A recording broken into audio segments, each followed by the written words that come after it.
प्रदेश के मुखिया Yogi Adityanath BJP party के प्रचार को धार देने के लिए जी जान में जुटे हुए हैं। लगातार प्रदेश के अलग अलग इलाकों में जाकर सीएम योगी प्रत्याशियों के समर्थन में चुनावी प्रचार में कर रहे हैं और इसी कड़ी में सीएम योगी आदित्यनाथ आज अमेठी के दौरे पर भी हैं। बीजेपी प्रत्याशी स्मृति ईरानी के पक्ष में वो प्रचार करेंगे। अमेठी में 5वें चरण में 20 मई को वोटिंग होगी।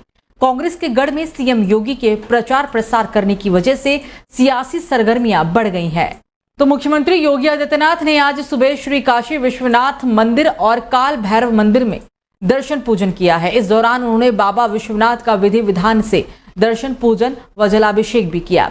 प्रधानमंत्री नरेंद्र मोदी के रोड शो और नामांकन के क्रम में सीएम योगी काशी में हैं। आज सुबह मुख्यमंत्री श्री काशी विश्वनाथ धाम पहुंचे। उन्होंने विधि विधान से बाबा का पूजन अर्चन किया। बाबा के शरण में शीश झुकाकर उन्होंने प्रदेशवासियों के कल्याण की कामना की है। चलिए खबरों में आगे बढ़ेंगे। यूपी के ग्रेटर नोएडा के गौतम बुद्ध नगर विश्वविद्यालय में बीते दिनों एक कत्ल से सनसनी फैल गई।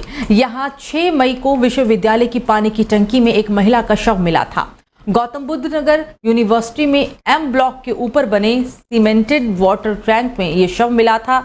सूचना पर कार्रवाई करते हुए थाना इकोटेक प्रथम पुलिस ने जांच पड़ताल भी शुरू कर दी थी और अब इस मामले को लेकर पुलिस ने एक बड़ा खुलासा किया है।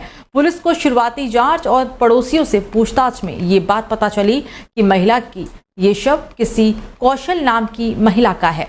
कौशल कपिल की पत्नी थी और दनियालगंज गांव की रहने वाली भी थी, लेकिन जांच में पता चला कि कपिल की पत्नी कौशल तो अपने घर पर मौजूद है। कौशल ने कहा कि वो कपिल से झगड़े और पारिवारिक कलह के चलते करीब 1 साल से कपिल से अलग अपनी मायके में रह रही है। महिला ने कहा कि कपिल ने किसी दूसरी महिला से शादी कर ली है और उसी के साथ रहता है। इस पर पुलिस ने सीमेंटेड वाटर टैंक से बरामद अज्ञात महिला को पहचानने के लिए बहुत प्रयास भी किए। इसके बाद मृतका की पहचान पूनम यादव के रूप में हुई, जो साल 2015 से कपिल के साथ रह रही थी। दोनों पति पत्नी थे।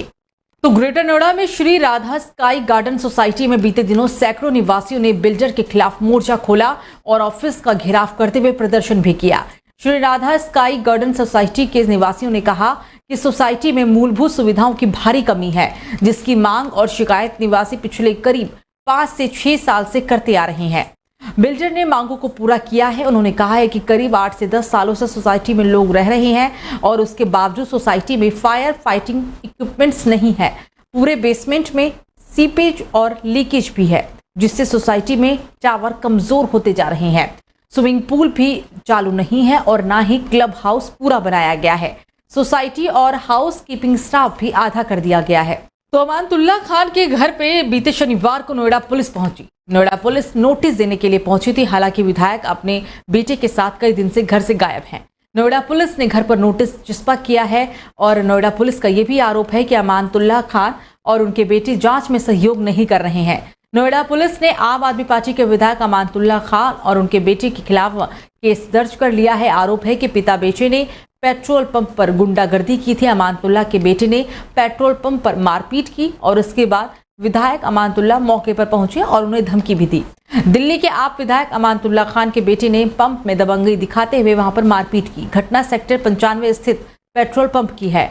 वहां कार में पहले पेट्रोल डलवाने को लेकर अमानतुल्लाह खान के बेटे की पेट्रोल पंप के कर्मचारियों के साथ बहस हो गई और उसके बाद उसने मारपीट और गुंडा करना शुरू कर दिया था।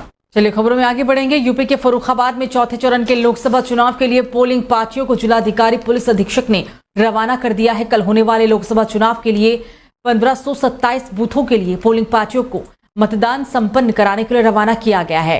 मतदान को सकुशल संपन्न कराने के लिए 6108 मतदान कर्मचारी की ड्यूटी लगाई गई है। लोकसभा चुनाव के लिए 1005 मतदान केंद्र और 1527 सेंटर बनाए गए हैं।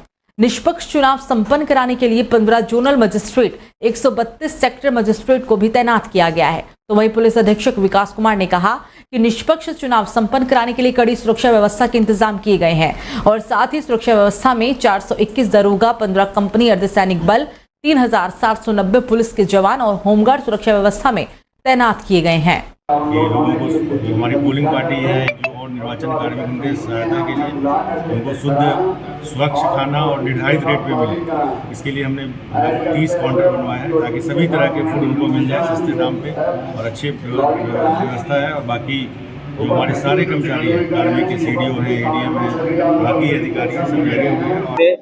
फ्री एंड फेयर तरीके से कराने के लिए प्रतिबद्ध है और हम लोग पूरा चुनाव शांतिपूर्ण तरीके से कराएंगे। बॉर्डर्स पे 18 जगह पिकेट लगाए गए, जितने भी ट्रक हमारे जनपद को आते हैं सभी पे पिकेट लगाए गए हैं और उनको सील कर दिया जाएगा लास्ट 24 घंटे में। और इसके साथ साथ भी हम बहुत जगहों पे एसएसपी और एसएसपी भी लगाई गई है। अगर किसी भी तरह का एसएसपी कोर्ट का वायलेशन की सूचना आती है, पुलिस सूचना कार्रवाई करेगी।